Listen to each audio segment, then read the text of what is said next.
다 같이 자리에서 기립하셔서 내 안에 사느니 찬양 드림으로 1월 10일 둘째 주일 온라인 예배를 하나님 앞에 드리겠습니다.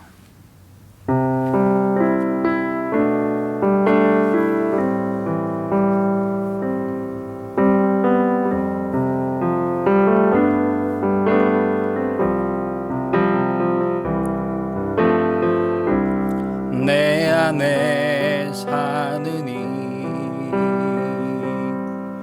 예수 그리스도니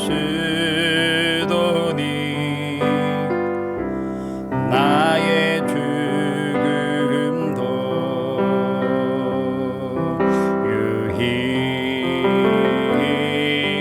유익함이라. 내 안에 사느니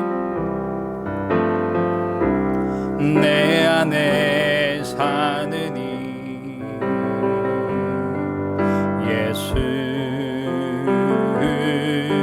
그리스도니 나의 죽음도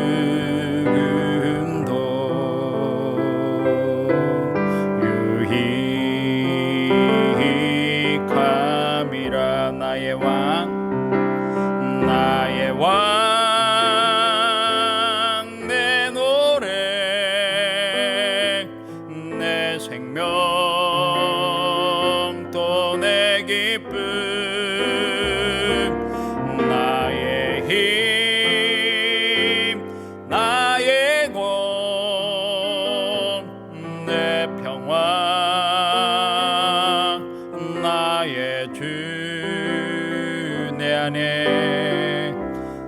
내 안에 사느니 예수 그리스도니 나의 죽음도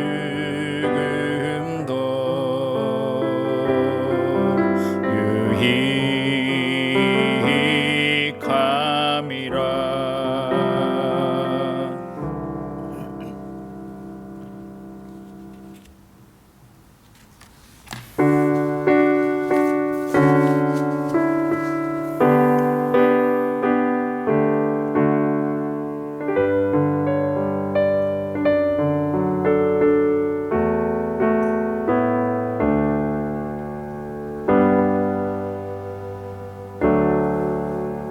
하나님 감사합니다.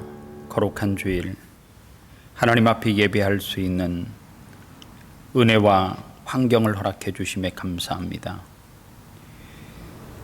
여전히 이 시대는 하나님 앞에 정상적으로 예배할 수 없기에 그럼에도 불구하고 삶의 초소에서 하나님의 성전을 꾸미며 거룩한 주일 하나님 앞에 예배할 수 있는 은혜 주심에 감사합니다. 이 한 시간 하나님 앞에 드려지는 예배가 신령과 진정으로 드려지는 예배 되게 하여 주시옵시고, 이 예배를 통하여서 우리 가운데 있는 두려움이 믿음으로 말미암아 사라지는 은혜가 있게 하여 주시옵소서. 예배 시종을 주님께 의탁하오며 거룩하신 예수님의 이름으로 기도합니다. 아멘. 찬송가 2장 다 같이 찬송하겠습니다.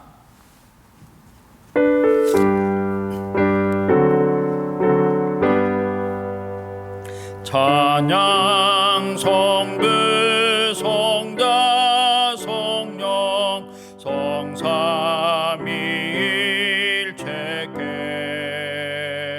영원 무궁하기까지 영광을 돌리세 영광을 돌리세. 아멘. 사도신경으로 신앙 고백드립니다. 나는 전능하신 아버지 하나님 천지의 창조주를 믿습니다. 나는 그의 유일하신 아들 우리 주 예수 그리스도를 믿습니다. 그는 성령으로 잉태되어 동정녀 마리아에게 나시고 본도 빌라도에게 고난을 받아 십자가에 못 박혀 죽으시고 장사된 지 사흘 만에 죽은 자 가운데서 다시 살아나셨으며 하늘에 오르시어 전능하신 아버지 하나님 우편에 앉아 계시다가 거기로부터 살아있는 자와 죽은 자를 심판하러 오십니다. 나는 성령을 믿으며 거룩한 공교회와 성도의 교제와 죄를 용서받은 것과 몸의 부활과 영생을 믿습니다. 아멘. 다 같이 자리에 앉으셔서 찬송가 449장 찬송하겠습니다.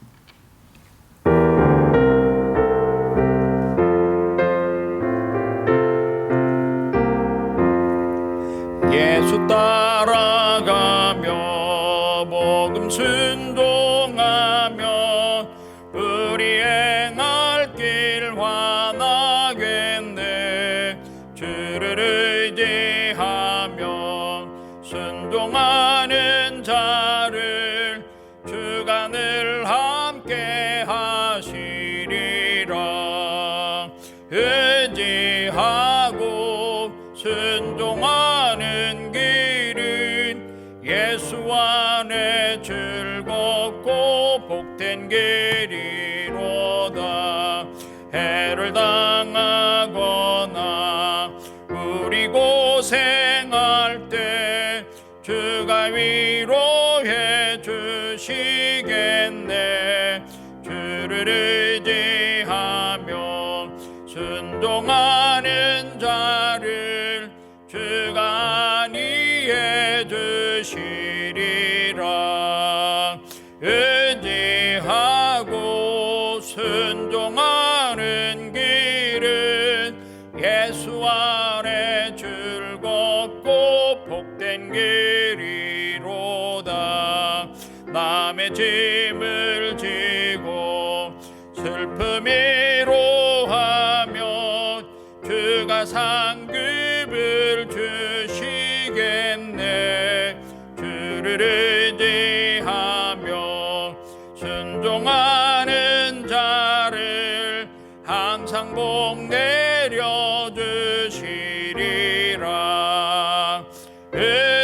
의지하고 순종하는 길은 예수 안에 즐겁고 복된 길이로다. 우리 받을 것 주께 다 드리면 우리 기쁨이 넘치겠네. 주를 의지하며 순종하는 자를 은혜 풍성케 하시리라. 의지하고 순종하는 길은 예수 안에 즐겁고 복된 길이로다. 주를 힘입어서 말씀 잘 배우고 주를 모시고 살아가세. 주를 의지하며 항상 순종하면 주가 사랑해 주시리라. 의지하고 순종하는 길은 예수 안에 즐겁고 복된 길이로다.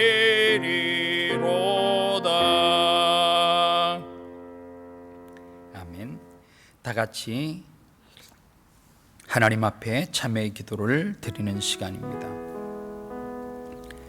하나님 앞에 기도할 때에 우리의 기도의 간절함이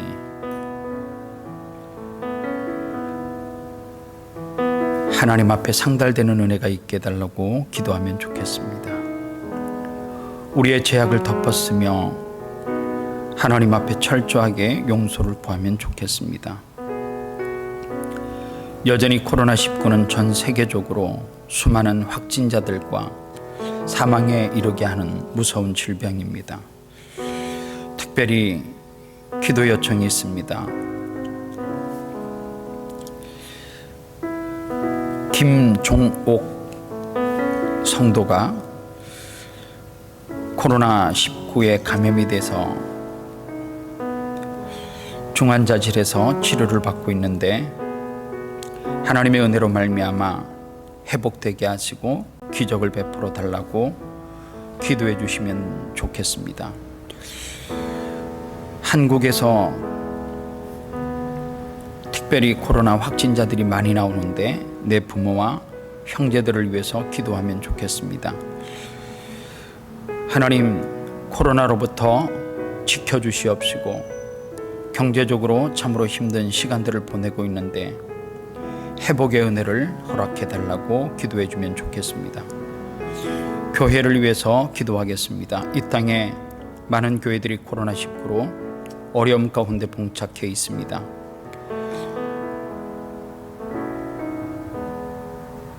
예배자의 자리에 설 수 있도록 기도하시기를 바랍니다. 어떠한 장소 어떠한 것에서든지 하나님 앞에 신령과 진정으로 예배할 수 있도록 은혜 부어달라고 기도하시고요. 선교사님들을 위해서 기도하면 좋겠습니다. 하나님, 전 세계로 흩어져 있는 선교사님들에게 이러한 급박한 상황 가운데서도 하나님의 복음을 온전하게 전할 수 있도록 기도하면 좋겠습니다. 오늘도 말씀을 통해서 은혜 받기 위해서 다 같이 기도합니다. 살아계신 아버지 하나님, 은혜와 사랑을 진심으로 감사합니다. 하나님 앞에 우리의 죄를 철저하게 이스라엘 백성들처럼 죄를 덮었으며 우리의 잘못을 하나님이 들으시는 그때까지 눈물 흘리며 자복하며 회개하는 역사가 있게 하여 주시옵소서. 우리의 기도가 하나님께 상달될 때까지 그 기도의 끈을 놓지 않게 하여 주시옵시고 하나님이 그 기도를 들으시고 우리를 다시 한번 주님의 그 사랑으로 보호하여 주시옵시고 주님의 그 은혜로 말미암아 다시 한번 회복의 역사를 맛보게 하여 주시옵소서. 코로나19 바이러스에 감염이 되어져서 고통하는 많은 이 땅의 사람들이 있습니다. 특별히 이 시간 김종옥 성도를 위해서 기도합니다.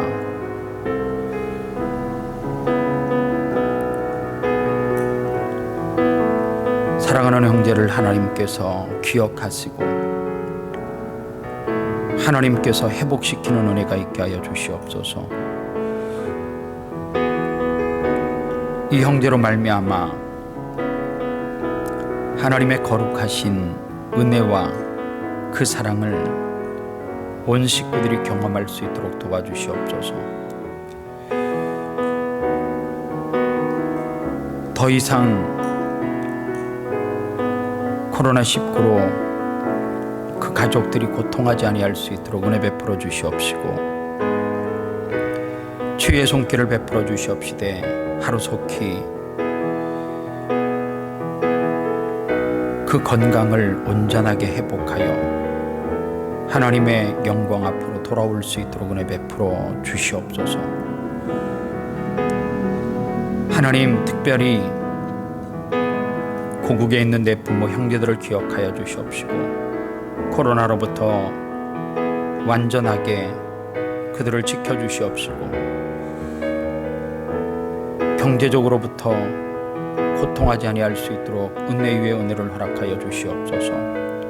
이 어려운 시기 가운데도 전 세계에 흩어져서 하나님의 복음을 전하는 사랑하는 선교사님들의 그 사역을 지켜주시옵시고 농어촌 미자립교회를 하나님께서 은혜 위에 붙들어 주시옵시고 이 땅 호주에도 수많은 미자립교회들이 어려움 가운데 있습니다. 교회가 하나님의 복음을 전하는 것을 쉬지 아니할 수 있도록 은혜 베풀어 주시옵소서. 오늘도 말씀을 통하여서 하나님의 신령한 은혜를 경험케 하여 주시옵소서. 예수님의 이름으로 기도합니다. 아멘. 교회 소식입니다. 자막을 보시면 좋겠습니다.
이 시간 하나님 앞에 드려진 예물 위해서 축복 기도하겠습니다.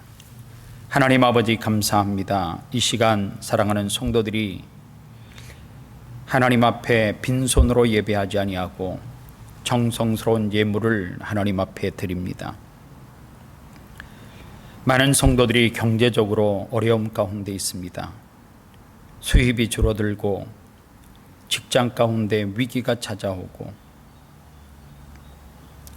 내가 경영하는 사업에는 코로나19로 말미암아 많은 타격을 입고 있습니다. 그 가운데도 하나님께서 내게 일할 수 있도록 땀 흘릴 수 있는 현장을 허락하시고 그 가운데 하나님이 허락하신 수입 가운데 10의 1조와 내 삶 가운데 다시 한번 감사가 회복될 줄 믿고 감사의 예물과 이 땅에 나보다 더 가난한 이웃이 있기에 월드비전 컴패션 헌금을 그리고 복음이 땅끝까지 증거되기 위해서 선교 예물을 구제헌금과 다음 세대들을 위한 장학헌금과 비전하우스 헌금과 성도들의 그 중심을 모은 주일헌금을 주님께서 기쁘게 받아 주시옵시되 이 물질이 쓰여지는 곳에 오병이의 기적과 같은 역사가 나타나게 하시고 이 물질이 사용될 때 하나님의 복음이 증거되게 하시고 그 육신의 영혼들이 회복되고 살게 하시고 꿈을 꿀 수 있는 물질이 될 수 있도록 은혜 베풀어 주시옵소서. 드린 사랑하는 성도들에게는 하늘문을 활짝 여시고 그들의 기업 가운데 복을 내려 주시옵시되 모든 사람들이 힘들다라고 할 때 하나님의 기적과 하나님의 은혜를 맛보는 일터와 사업장이 되게 하여 주시옵소서. 이 모든 예물 하나님께서 기쁘게 받아 주실 줄 믿사옵고 거룩하신 예수님의 이름으로 축복하며 기도합니다. 아멘. 다 같이 자리에서 기립하셔서 하나님의 말씀을 받겠습니다. 하나님의 말씀은 마가복음 8장 14절로 21절 말씀까지입니다. 제가 가지고 있는 성경은 신약성경 67페이지입니다. 찾았으면 한 목소리로 같이 읽습니다. 제자들이 떡 가져오기를 잊었음에 배에 떡 한 개밖에 그들에게 없더라.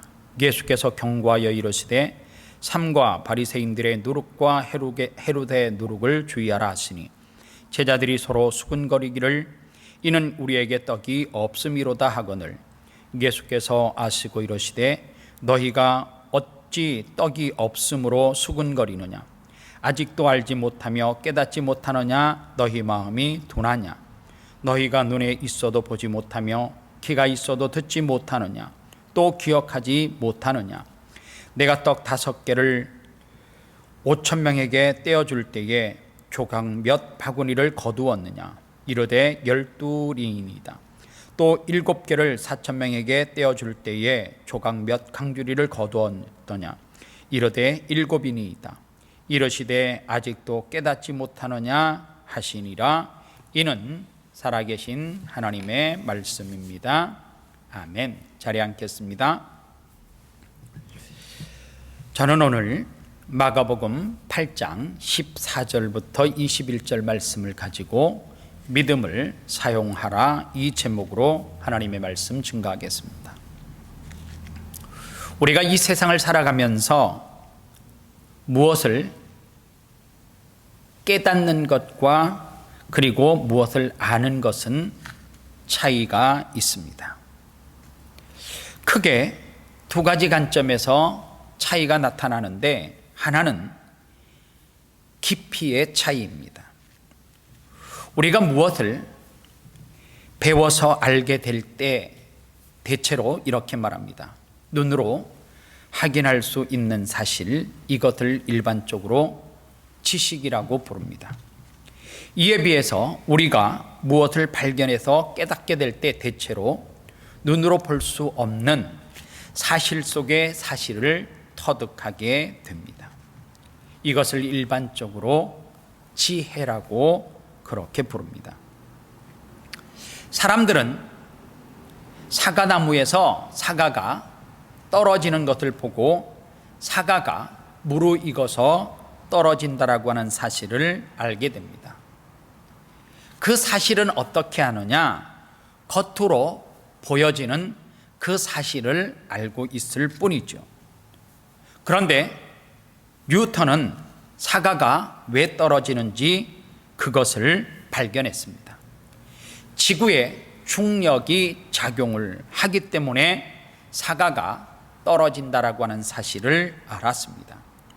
눈으로 볼 수 없는 사실 속에 사실을 발견해 낸 것입니다. 또 다른 하나는 삶과의 연관성의 차이입니다.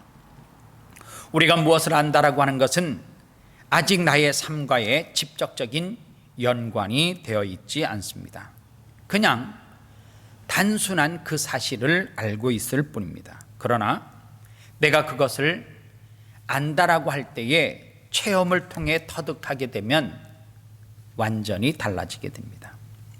예를 들어서 엄마가 어린아이에게 주전자에 물이 난로 위에 얹어져 있을 때에 주전자를 만지지 말라라고 이야기합니다. 왜냐하면 그 주전자는 뜨겁기 때문에 그렇습니다. 주전자에 물이 들어있고 뜨거운 난로 위에 얹어져 있기 때문에 엄마가 저 주전자는 뜨거워서 만지지 말라라고 했을 때에 뜨겁다라고 하는 사실을 그 아이는 알았습니다. 그런데 그 알매 뜨거운 주전자에 손을 대고 나서 주전자가 얼마나 뜨거운지를 깨닫게 되는 것입니다. 그리고 깨닫는 것은 무엇을 통해서요? 주전자를 손으로 만지는 체험을 통해서 그 사실이 나와 어떤 관계가 있는지를 발견하게 되어집니다. 그 아이는 다시는 주전자를 만지지 않게 되는 것입니다. 오늘 본문 21절에 보면 예수님께서 이렇게 말씀하십니다. 마지막 부분에 아직도 깨닫지 못하느냐 하시니라 이렇게 말합니다. 예수께서 제자들에게 아직도 깨닫지 못하느냐라는 이 책망을 하셨습니다. 그 앞에 있는 18절의 말씀을 보면 또 이렇게 말씀하십니다. 너희가 눈이 있어도 보지 못하며 귀가 있어도 듣지 못하느냐 또 기억하지 못하느냐. 예수님께서 깨닫도록 보여주셨는데 깨닫지 못하고 있습니다. 예수님께서 깨달을 수 있도록 설명을 하셨음에도 불구하고 그 설명을 듣고도 깨닫지 못하고 있다라고 말씀합니다. 그리고 제자들이 깨닫고서도 잊어버렸다라고 말씀합니다. 오늘 우리의 삶은 어떻습니까? 우리는 예수님이 말씀하시는 것처럼 그 말씀을 듣고 잘 깨닫고 계십니까? 여전히 눈에 보이는 것만 보면서 그 안에 담긴 하나님의 뜻을 깨닫지 못하고 있는 것은 아닙니까? 혹시 제자들처럼 그 말씀을 들어서 깨달았는데 잊고 있지는 않는지 모르겠습니다. 오늘 본문을 보면 예수님께서 제자들이 깨닫지 못하는 것을 두 가지로 말씀하고 계시는데 그 두 가지는 상징적인 물건입니다. 그 하나는 누룩이요 또 다른 하나는 떡입니다. 오늘 본문 15절에 보면 이렇게 말씀하고 있습니다. 예수께서 경고하여 이르시되 삼가 바리새인들의 누룩과 헤롯의 누룩을 주의하라. 누룩을 주의하라고 예수님께서 말씀하시는데 누룩이라고 하는 것을 여러분들이 잘 알고 계실 거예요. 누룩은 밀가루를 빵을 만들기 위해서 반죽을 하는데 그 누룩을 그 반죽 가운데 넣게 되어지면 그 반죽이 발효한다 그러죠. 현대인들은 누룩을 쓰지 않고 무엇을 사용해요? 이스트라고 하는 것을 사용해요. 이스트가 누룩이다 누룩이 무엇인지를 잘 이해하지 못하면 그렇게 이해하셔도 좋을 것 같습니다. 그 빵을 발효시키고 부풀려야지만 그 맛있는 빵을 만들 수 있습니다. 예수님께서 이 누룩을 비유로 영적 교훈을 말씀하시는데, 그 당시에 제자들은 누룩을 빵을 만들기 위해서 많이 사용했습니다. 밀가루 반죽에 누룩을 조금만 넣으면 보이지 않게 반죽 전체를 발효시킵니다. 그런데 이 발효시키는 이 누룩을 무엇으로 비유하고 있습니까? 바리새인과 헤롯의 생각이 보이지 않게 그리스도인의 생각, 너희들 속에 들어가서 그들의 생각을 변화시킨다라고 주님은 말씀합니다. 너희들이 이것을 깨닫고 주의하라고 말씀하고 있습니다. 그리스도인들이 세상 속에서 바리새인과 그리고 헤롯과 더불어 삶을 살아갑니다. 보이지 않게 그들의 생각이 우리 가운데 들어와서 그리스도인들의 신앙생활이 변질될 수 있다라고 하는 것을 깨닫게 하십니다. 바로 우리들 눈에 바리새인의 누룩과 헤롯의 누룩이 잘 보이지는 않지만 그 누룩이 우리 그리스도인들 가운데 들어와서 우리를 변질시킬 수 있음을 주의하라고 말씀하고 있습니다. 예수님께서 특히 이 두 가지 누룩을 주의하라고 말씀하실 때에 첫 번째, 바리새인의 누룩을 주의하라고 말씀하십니다. 바리새인의 누룩은 무엇을 가지고 바리새인의 누룩이라고 말씀하고 있습니까? 누가복음 21장 1절에 보면 예수님께서 이 바리새인들의 누룩을 무엇으로 구체적으로 설명을 하느냐? 바리새인의 누룩은 곧 외식이라고 그렇게 말씀하고 있습니다. 그래서 이 바리새인의 누룩을 이야기하면서 그리스도인에게 외식하는 것을 주의하라고 말씀하시는데, 외식이라고 하는 것이 정확하게 어떤 뜻이냐면 헬라어로 히포크리테스라고 하는 단어를 쓰는데, 이 말을 그대로 번역하면 이 말의 원뜻이 연극 배우라고 하는 뜻을 가지고 있습니다. 배우라고 하는 이 직업이 실제로 자기 삶이 있는데 그 실제 살아가는 모습을 배우가 연기하는 것이 아니라 어떠한 역할을 맡을 때마다 그 역할에 맡겨진 그 삶을, 그 사람의 행동을 무엇으로요? 연기로 그렇게 표현을 해내야 합니다. 그러니까 신앙인이 자기의 본 모습과 달리 신앙에 좋은 사람의 영향을 받아서 살아가면 좋은데, 연기하듯 우리가 살아가는 것을 바리새인의 누룩으로 말하고 있습니다. 이것을 다른 말로 표현하면 위선이라고 말할 수 있습니다. 그것을 무엇과 같다 말해요? 바리새인의 누룩 같다라고 말합니다. 바리새인들이 이렇게 한두 번 위선적인 그러한 것들을 저지르는 것이 아니라 그들의 신앙 전체의 모습을 보면 위선이 되어 버렸다는 거예요. 적은 누룩이 온 덩어리에 퍼진 것처럼 바리새인 공동체 전체가 변질되어져 버렸다라고 하는 것입니다. 인도의 선교사로 유명한 스탠리 존슨이라고 하는 목사님은 오랫동안 인도 사람에게 너무나 유명한 그들의 영적 지도자와 같은 간디와 우정을 나누었습니다. 후에 순례자의 노래라고 하는 책을 펴내었는데, 그 책에 보면 이 존슨 목사님과 그리고 이 간디가 서로 대화를 나누었던 것을 그 책 내용 가운데 적고 있는데, 이런 내용이 있습니다. 한 번은 존슨이 간디에게 인도를 복음화 시키려고 할 때 그리스도인들이 어떻게 하면 좋을지를 물었다. 간디가 우선 그리스도인들이 조금 더 그리스도를 닮은 삶을 살아라고 말했다.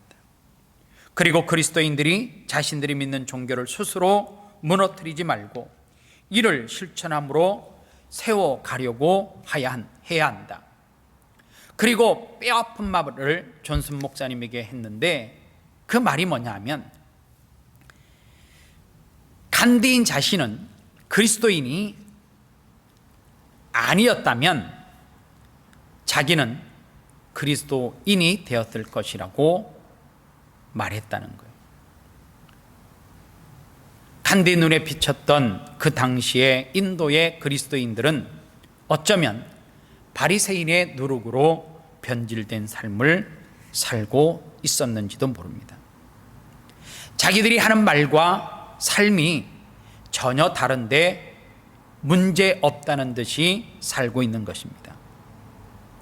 신앙을 말할 때는 그리스도인들처럼 보이는데 사업을 말할 때에는 전혀 그리스도인들처럼 보이지 않는 그러한 삶을 사는 것입니다. 오늘 우리가 믿는 것과 우리 삶이 일치하지 않을 때 바리새인의 누룩이 우리 안에서 우리의 삶을 변질시키고 있다는 것을 우리는 깨달아야 합니다. 우리가 신앙을 말할 때와 삶이 다른데도 문제인지 모를 때 이미 어쩌면 우리는 바리새인의 누룩이 나를 변질시켜 버렸다라고 하는 사실을 우리는 이 말씀을 통해서 알아야 합니다. 그것을 깨달으면 어떻게 해야 되느냐? 더 이상 내 속에 그 바리새인의 누룩이 나를 변질시키지 못하도록 그 누룩을 제거해야 합니다. 또 하나는 예수님께서 제자들에게 헤롯의 누룩을 비유로 말씀했습니다. 헤롯을 비유로 해서 말하는 이 누룩은 무엇입니까? 당시 헤롯은 로마의 후원으로 팔레스타인의 땅에 분봉왕이 되어 다스리던 통치자입니다. 태초부터 기질이 드센 유대인들을 통치하기 위해서 이 헤롯은 그들의 마음에 환심을 살 필요가 있었습니다. 그래서 옛 유대 왕가의 여인을 왕비로 맞았습니다. 그리고 자기도 유대교로 개종을 했습니다. 더 중요한 것은 무너진 예루살렘 성전을 다시 짓는 대공사를 헤롯이 시작을 했습니다. 그러나 자기가 왕권을 강화하여 통치 기반이 확고해지자 태도가 돌변해지기 시작했습니다. 그는 그 당시의 대제사장을 죽이는 끔찍한 만행을 저질렀습니다. 로마의 눈치를 보면서 사마리아 지역에 거대한 로마 신전을 지었습니다. 결국 그가 유대교로 개종한 것은 하나님을 믿는 것이 아니었고 자기 정치적인 야망과 정치적인 욕망을 이루기 위한 수단으로 삼았던 것입니다. 예수님께서 지적하신 것이 바로 이 부분입니다. 우리가 신앙생활을 한다고 했을 때 그 신앙을 세속적인 야망을 얻기 위한 수단으로 사용하려는 것, 이것이 바로 헤롯의 누룩입니다. 다시 말하면 헤롯의 누룩이라고 하는 것은 세속주의를 말한다고 할 수 있습니다. 오늘도 이런 헤롯의 누룩의 영향으로 신앙이 변질되어 가는 사람들이 생각보다 굉장히 많습니다. 나는 그래도 나름대로 예수를 잘 믿고 있다고 생각하지만 나도 모르는 사이에 우리 속에 헤롯의 누룩이 자리 잡고 있는 사람이 많이 있습니다. 우리가 이렇게 겉으로 보기에는 신앙생활 굉장히 잘하는 것 같지만 어떤 사람 개중에는 이 신앙의 자리, 하나님을 내 삶의 주인으로 섬기는 이 자리를 내 욕망을 이루려고 하는 그런 자리로 생각하고, 그리고 그 욕망을 이루면 철저하게 그 자리를 떠나는 사람들이 있습니다. 헤롯의 누룩이 들어와 변질되고 있는 사람들의 특징을 정리해보면 이렇습니다. 첫째는 세상의 것들을 하나님 나라의 것들보다 더 사랑합니다. 자신이 간절하게 바라는 것들이 있습니다. 세상적인 성공, 세상적으로 가져야 되는 물질, 건강, 명예와 같은 것만을 중요시 여깁니다. 그런가 하면 두 번째로 경건의 모양은 있을지 모르지만 경건의 능력을 부인하는 사람입니다. 하나님 앞에 뜨겁게 회개가 없습니다. 그리고 철저하게 성령님의 인도함을 따라가지 않습니다. 그러니 그 삶 가운데는 아무리 오래 신앙생활해도 변화가 일어나지 않습니다. 세 번째로 하나님의 말씀보다 세상의 상식과 도덕을 따릅니다. 어떤 사건과 문제가 일어났을 때에 하나님의 말씀에 귀를 기울이고 하나님 앞에 엎드려 기도해서 답을 찾는 것이 아니라 지극히 상식과 인본주의적인 도덕을 먼저 생각을 합니다. 하나님의 뜻이 무엇입니까? 그 문제 앞에 묻기보다는 시대의 흐름과 사람들이 생각하는 보편적인 생각을 찾으려고 합니다. 오늘 우리 속에 이러한 생각들이 있으면 어떤 누룩을 주의해야 된다고요? 헤롯의 누룩을 주의해야 된다고 말씀합니다. 이 누룩은 내가 깨닫고 알지 못하는 순간에 내 속에 들어와서 나를 변질시킬 수 있습니다. 오늘 저와 여러분들이 바리새인의 누룩과 헤롯의 누룩을 철저하게 제거하는 은혜가 있기를 주님의 이름으로 축원합니다. 그런가 하면 두 번째로 떡에 대한 이야기입니다. 예수님께서 이방 지역에 머무르시면서 놀라운 이적을 베푸셨습니다. 그 중에 하나가 떡 7개와 작은 생선 2마리로 4,000명을 먹이시고 7강주리를 남긴 이적이었습니다. 이 기적은 우리가 잘 알고 있는 유대 지역 벳세다 들판에서 행했던 오병이의 기적과 같은 이적입니다. 사복음서에 보면 전체에 유일하게 나오는 기적 가운데 하나가 마가복음 6장과 마태복음 14장 그리고 요한복음 6장과 누가복음 9장에 보면 오병이어의 기적에 대한 이야기를 성경에서 기록하고 있습니다. 예수님께서 제자들과 함께 배를 타고 유다 지방으로 오시는 중입니다. 그런데 제자들이 음식 준비를 하지 못해 먹을 거리가 없는 상황입니다. 시장하여 살펴보니까 떡이 하나밖에 없습니다. 그래서 제자들은 배가 고픈데 떡이 없어서 마음속에 근심과 걱정을 하고 있는 상황입니다. 19절부터 21절에 보니까 예수님께서 제자들을 책망하시면서 저들에게 이렇게 말씀을 나눕니다. 내가 떡 5개를 5,000명에게 떼어줄 때에 조각 몇 바구니를 거두었냐 이르되 10돌이라고 말합니다. 또 7개를 4,000명에게 떼어줄 때에 조각 몇 강주리가 나갔느냐라고 물었을 때에 7이라고 말합니다.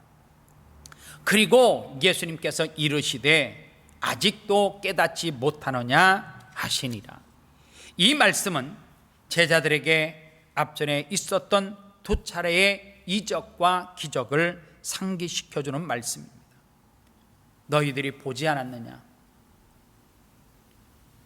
물고기 2마리와 보리떡 5개로 5,000명을 먹였던 그 사건의 현장에서 너희들은 그 강주리에서 그 기적의 떡을 나누어 주지 않았느냐는 거예요. 떡 7개와 작은 물고기 2마리로 4,000명을 먹이는 그 사건 속에 너희들이 있었지 않냐는 거예요. 그것을 제자들에게 다시 말씀하시면서 기억하라고 말씀합니다. 그러면서 너희 손에 너희들이 볼 때는 보잘것없는 그 떡 한 덩어리지만 그것을 들고 왜 근심하며 걱정하느냐라고 말하고 있는 것입니다. 예수님께서는 떡을 하나의 상징으로 말씀하셨습니다. 오병이의 기적 때 주님께서 손에 드셨던 그 떡, 그리고 7병이의 기적 때 주님의 손에 드셨던 그 떡, 그리고 지금 제자들에게 들려져 있는 그 떡 하나지만, 그 떡은 내가 기적을 베풀 때의 그 떡과 지금 너희들이 들고 있는 그 떡의 한 덩어리는 같은 것이 아니고 다르다라고 말합니다. 앞에서 말씀하셨던 5병이와 7병의 기적은 예수님 손에 들려지고 그 떡이 곧 무엇을요? 믿음을 가질 때에 그 떡 가운데 기적이 일어났고, 그리고 다시금 그 7병의 기적의 현장에서 그 떡이 너희들이 보았을 때에 주님에게 그 떡이 들려지기만 하면 기적이 일어난다라고 하는 믿음의 확신에 이르지 않았느냐는 거예요. 그런데 지금 너희들의 손에 들려져 있는 그 떡은 아무런 믿음을 발휘하지 못하고 있다라고 주님은 책망하십니다. 케네스 헤이긴이라고 하는 사람이 쓴 당신도 산을 옮길 수 있다라고 하는 책에 이런 이야기가 기록되어져 있습니다. 몇 해 전 어느 집회에서 있었던 일입니다. 첫날 집회가 끝난 후 한 여인이 내게 달려왔습니다. 헤이긴 형제님, 저를 위해 기도해 주십시오. 무엇을 위해서 기도할까요? 제가 믿음을 가질 수 있도록 기도해 주십시오. 제 몸이 치유받을 수 있도록 기도해 주십시오. 그리고 자신에게는 치료받을 수 있는 믿음이 없다라고 말했습니다. 나는 즉시 말했습니다. 그렇게는 못하겠는데요. 그러자 그녀는 깜짝 놀랐습니다. 아직도 나처럼 말한 사람은 그때까지 아무도 없었던 모양입니다. 그녀의 주의를 끌기 위해 그렇게 말했는데 대성공이었던 셈입니다. 정말 저를 위해 기도해 주지 않으실 건가요? 그녀는 다시 물었습니다. 예, 기도해 드릴 수 없겠는데요. 정말인가요? 그녀는 다시금 물었고 나의 대답은 똑같았습니다. 정말입니다. 저는 자매를 위해 한마디도 기도할 수 없습니다. 자매님이 믿음을 가질 수 있도록 기도해 드릴 수 없습니다. 그녀는 말했습니다. 그렇지만 저는 치유가 필요해요. 자매님은 신자시죠. 내 질문에 그녀는 그렇다라고 했고 나는 다시 질문을 던졌습니다. 그렇다면 믿음이 없는 신자가 있을 수 있나요? 어떻게 믿음이 없이 신자가 될 수 있죠? 저는 자매님이 믿음을 갖도록 기도할 필요가 전혀 없습니다. 자매님은 이미 믿음을 갖고 계시기 때문이죠. 자매님이 갖고 계신 믿음을 사용하기만 하면 됩니다. 예수님께서는 지금 제자들에게 그 떡으로 펼쳐질 이적과 기적을 바라보라고 말씀합니다. 제자들은 이미 2차례 이적을 그리고 기적을 체험했습니다. 예수님의 능력으로 말미암아 그 당시에도 턱없이 부족했던 그 소녀의 도시락으로, 그 작은 것으로 배불리 먹었던 그 사실을 경험했습니다. 그래서 예수님께서는 지금 제자들 안에 있는 그 믿음을 너희들이 이 순간에 사용하라고 말씀하고 있습니다. 오늘 우리도 이 제자들과 같지는 않습니까? 오래 말씀을 듣고 성경을 읽고 그래서 나름대로 믿음을 가지고 있습니다. 하나님께서 만나로 이스라엘 백성을 먹였던 그 기적의 사건을 우리는 말씀을 통해서 목도했습니다. 그들이 강약길을 갈 때에 반석을 쳐서 물을 내는 그 기적을 우리는 말씀을 통해서 봤습니다. 다윗이 내가 사망한 음침한 골짜기에 다닐 때에 하나님 앞에 눈물로 기도하는 그 기도의 현장 가운데 그 사망의 음침한 골짜기에서 다윗을 건져주었던 그 말씀을 우리는 눈으로 목도했습니다. 예수님께서 병자를 고치셨고 귀신을 내쫓으셨고 죽은 자를 살리셨던 그 말씀을 저와 여러분들은 목도했습니다. 말씀을 마무리하면서요, 오늘 주님께서 제자들에게 묻고 계십니다. 너희들은 왜 그 손에 들려져 있는 그 떡을 믿음으로 사용하지 않느냐고 묻습니다. 내가 너를 나의 자녀로 부르셨을 때, 죄자로 불렀을 때에 너희들은 지금까지 제자로 살아오면서 신자로 살아오면서 하나님의 기적과 예수 그리스도의 기적을 경험하지 않았느냐는 거예요. 주님이 묻습니다. 그 소녀의 그 도시락을 주님의 손에 들려지고 축사했을 때, 다시 말하면 기도했을 때에 하나님의 기적이 나타났다는 것입니다. 사랑하는 여러분, 왜 우리의 믿음이 앞을 향해서 나아가지 못하십니까? 바로 그 믿음이 아직 나의 믿음이 아니기 때문입니다.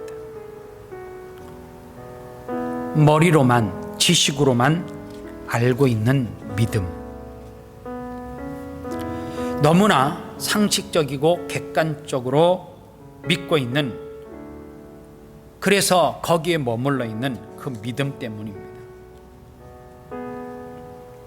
믿음은 기도하고, 기도했으면 그 순간부터는 믿음으로 그 발걸음을 내디뎌야 합니다.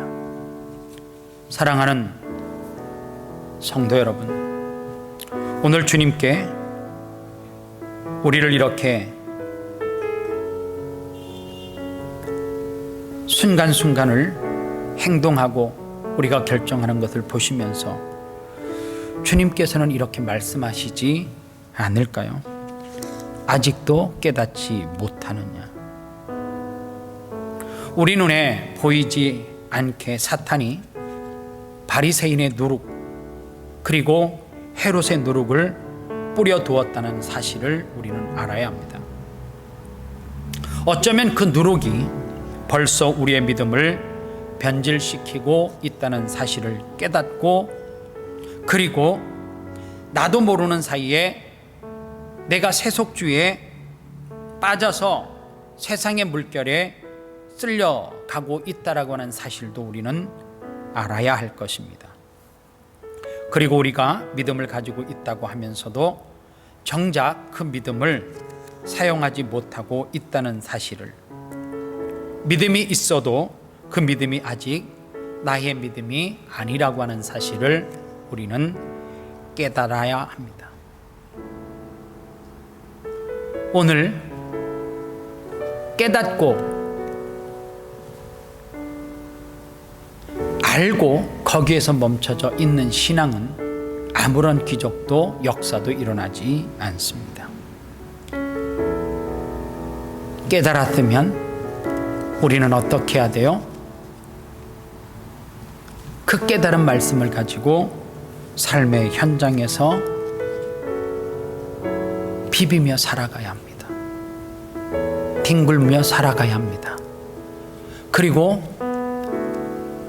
그 세상 가운데 바리새인의 누룩과 헤롯의 누룩을 항상 주의하며 스스로 나 자신을 주님의 십자가 아래 내어놓고, 그리고 주님의 거울로 나를 비추며 더 이상 우리 속에 들려진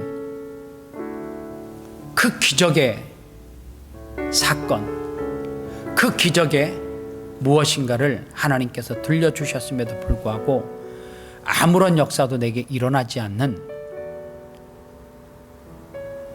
습관과 형식과 타성에 젖은 그런 신앙을 내려놓고 하나님의 기적을 우리의 삶 가운데 다시 한번 그 과거에 체험하고 경험했던 그 사실을 삶 가운데 경험하시기를 주님의 이름으로 축원합니다. 이 말씀을 준비하면서 준비한 찬양입니다. 주만 바라볼지라 고백하도록 하겠습니다.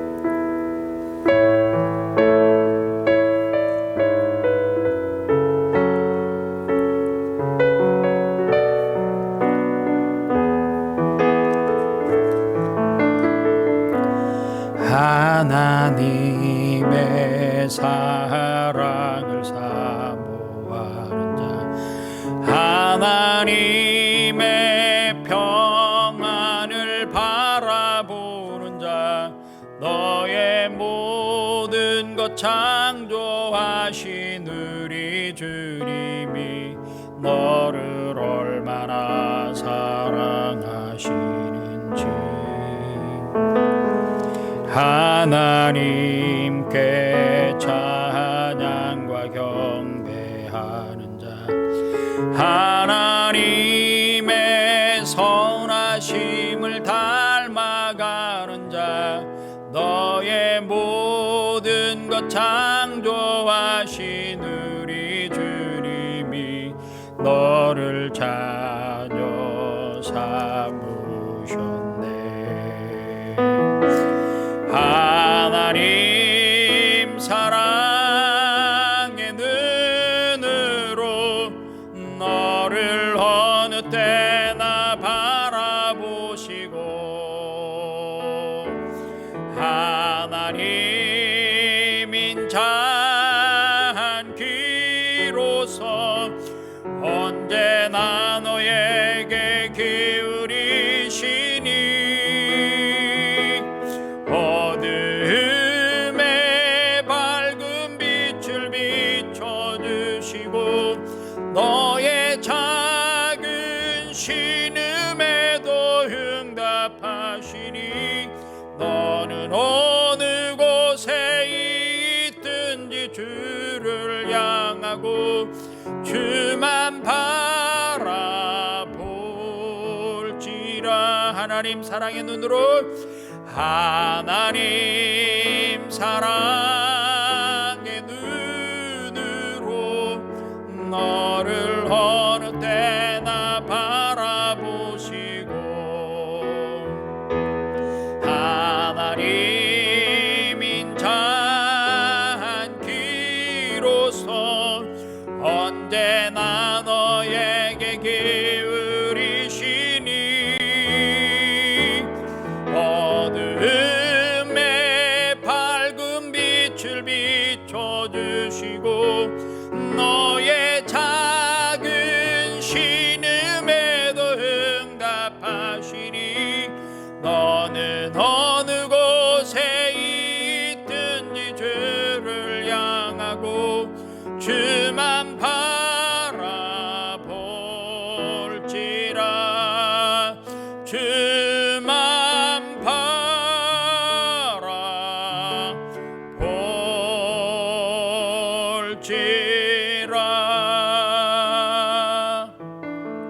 이 시간 말씀을 생각하면서 한 번 더 기도하겠습니다.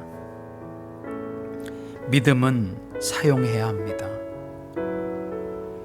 하나님께서 나를 불렀을 때에 우리 모두에게는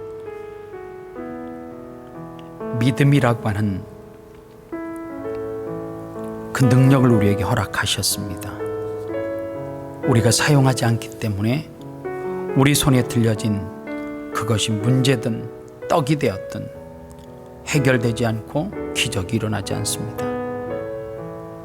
하나님, 2021년도 어떠한 환경 가운데서도 하나님의 기적을 꿈꾸며 하나님의 그 기적을 이루기 위해서 비록 내 속에 겨자씨만한 그 믿음이라 할지라도 사용하게 해달라고 기도하시기를 바랍니다.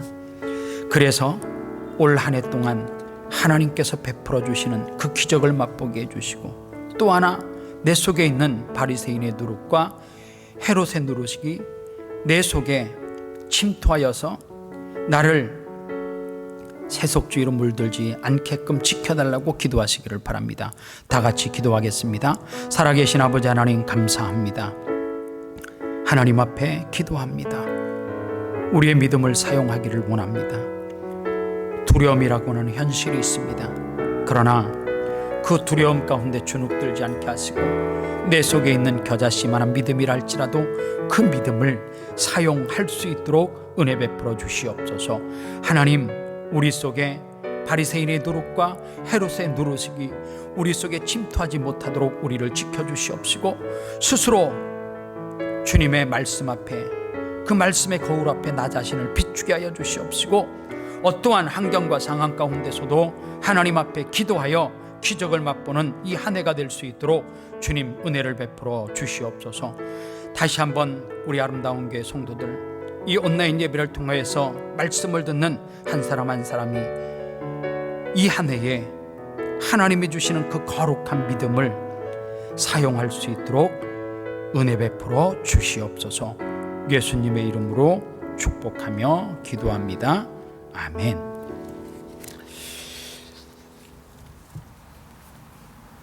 여러분들에게 기도 부탁을 하고 마지막 찬송 찬양하겠습니다.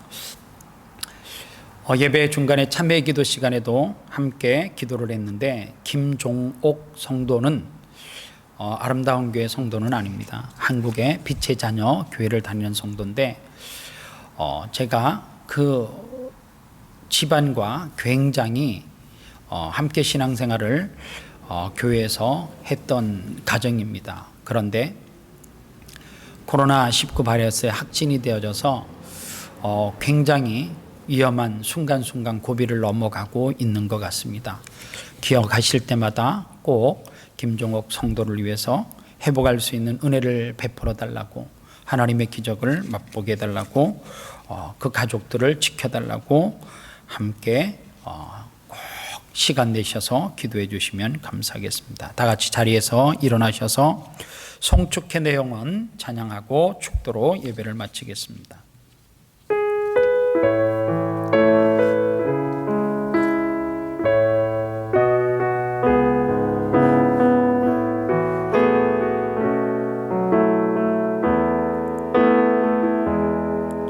해가 뜨는 새 아침 발간, 이제 다시 주님 찬양.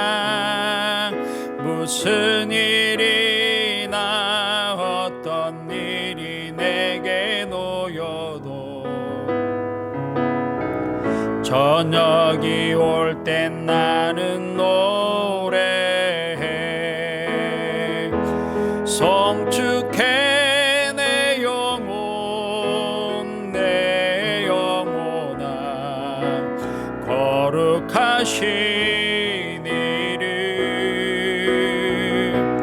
이전에 없었던 노래로 나 주님을 경배해. 노하기를 더디하시는 그의 크신 사랑 넘치네. 주의 선하심 내가 노래하리. 수많은 이유로 나 노래해. 곧 그날에, 곧 그날에 나의 힘 다하고 나의 삶의 여정